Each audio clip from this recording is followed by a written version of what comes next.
It's late at night in the city of Los Angeles. Louis Bloom has broken into a train yard to try and break off a chain-link fence. An officer approaches him and demands to see some ID. Lou keeps his cool and shows it to him, and then he attacks the man and kills him. Lou later takes the broken-up fence to a scrapyard and sells the fence to the yard's owner while trying to negotiate a higher price. He then asks the owner if he is hiring, since he can start immediately. He uses his motto, "If you want to win the lottery, you gotta have the money to buy a ticket." The owner rebuffs him and says he won't hire a thief. A few cop cars pass Lou on the road. He pulls over to see what they're investigating. A car is on fire, and people are inside. A van of nightcrawlers, guys who record violent incidents at night for profit, pull up, led by Joe Loader. Lou sees Loader filming while two men pull a woman from the vehicle. Lou approaches Loader and asks about the job. Lou asks him if they're hiring and Loader says no. Lou steals a bike on the beach the next day and goes to pawn it off. The shop owner will only go as far as $700, but Lou asks for $800 in store credit so he can get a camcorder and a police scanner. Using these, he listens to reports of incidents in the area. He pulls up to multiple crime scenes and is told to leave by the police. He manages to get good graphic footage of a man who was shot to death after a carjacking. The police turn Lou and another nightcrawler away, the latter who angrily curses Lou out for ruining his shot. Lou follows the man as he calls his employer and overhears how much the man is set to make off the footage. Lou goes to the Channel 6 news station and meets news director Nina Romina. He shows her and another station producer, Frank Cruz, the footage, with good shots of the man dead and paramedics trying to revive him. Lou only makes $250 off the footage, despite trying to go way higher. He once again tries asking for a job or an internship position to no avail. Lou interviews a young man named Rick for an internship position, making it seem like he's heading some big news station. Rick is practically homeless and struggling to find work, and he has little experience in this sort of field. Lou simply asks him if he has a phone with GPS, and Rick says yes. Lou hires him on the spot and tells him he'll get paid $30 a night. Lou makes Rick read off directions to him as they go looking for incidents. Lou drives like a maniac and makes Rick nervous. He accidentally gives him wrong directions, and they arrive to the scene of a home fire too late, as paramedics have already wheeled the victim away. Lou is furious with Rick. People are gathered around a shooting in a suburban home. Lou sneaks in through the back and into the kitchen where he rearranges pictures on the fridge to focus on the bullet holes in a shot of the neighbors talking to police. Nina loves the footage, but Frank says it looks like Lou broke in. She still uses it. Eventually, Lou and Rick are able to get a lot of new footage of horrifying incidents, with headlines like, "Toddler Stabbed," and "Drunk Mom Hits Biker," which Lou continues to sell to Nina.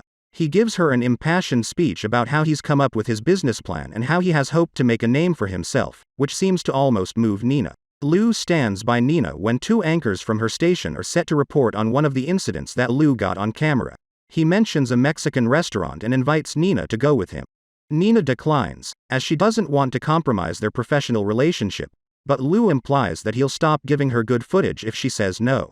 Loader finds Lou and offers him a spot on his team to deliver them some good footage. Lou turns him down, even as Loader persists. However, Lou very firmly rejects him, to Loader's anger. Nina joins Lou at the Mexican restaurant. He makes it clear he wants more than a professional relationship, but she says this is just a courtesy date. He reminds her that his station is the lowest rated station in the area, and she needs him just as much as he wants her. Lou and Rick fail to arrive in time for another incident as Loader and his team beat him to the punch, leaving Lou with weak footage of a stabbing in Corona. Nina is pissed at him. Loader's coverage hits Channel 2 in all its glory. Lou smashes his bathroom mirror in fury. He goes to Loader's house and cuts the brakes on his van. This later leads to Loader crashing the van into a pole. Lou and Rick arrive in time for Lou to film Loader being wheeled away in a gurney, choking on his own blood. A big break comes when Lou and Rick happen upon a shooting break-in at a large mansion. Lou sees two men fleeing the scene. He enters the house and films the dead bodies in each room. One victim is on the ground gasping for breath as Lou walks around him. He delivers the graphic footage to Nina, at which point he makes a demand for $15,000 for the footage, and not a cent lower. And he also wants the anchors to give him credit as video production news, and for him to be recognized as a credible news source. He makes it abundantly clear to Nina that he's calling the shots now. The anchors at the station report on the footage while Nina tells them what to say. Two detectives, Frontieri and Lieberman, arrive at Lou's door to question him about the footage and if he saw the two men. He doesn't give a clear description of the men, but he tells them that they were driving an SUV. Lou brings Rick to catch the killers and phone the cops. Rick demands a raise if he's going to keep tagging along on these sorts of missions.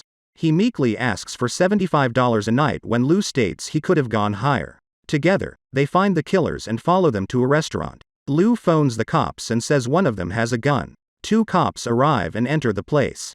2 more show up, and the killers begin to shoot at them. The cops shoot the larger killer dead while the other one gets away. Lou and Rick follow them in an intense chase. The cop car is hit by another car. Another cop car catches up to the killer and they crash. Lou stops the car and goes to get his shot. He tells Rick that the killer is dead. Rick goes to film the killer, only to find him alive and with a gun. He shoots Rick 3 times before crawling out. The killer aims his gun at the cops and is shot dead. Lou films his corpse and then films a dying Rick. Rick says Lou knew the killer was alive, and Lou implies that he did this since Rick threatened to compromise this whole operation. Rick dies. Lou brings all of this to Nina, who is enchanted by all the gruesome imagery. Detective Frontieri comes to the station and demands to have the footage as it is evidence, but Nina refuses to surrender the tapes. Frontieri later interrogated Lou, knowing he withheld information from them since he knew what the killers looked like. Furthermore, he remains unmoved by Rick's death, but he sticks by his word without flinching, and he is left free to walk. Frank approaches Nina and says the break-in at the mansion was really a drug robbery since there were multiple bags of cocaine found in there. He says this is the real story, but Nina is focusing on the car chase and accident. Frank tells her she sounds like Lou, to which she replies that Lou has inspired them to reach higher. Now, Lou has established video production news with news vans and 3 interns. He gets then ready with their tasks, and adds that he won't make them do anything he won't do himself. With that, he guides them into the night to snap more footage of what the people really want to see.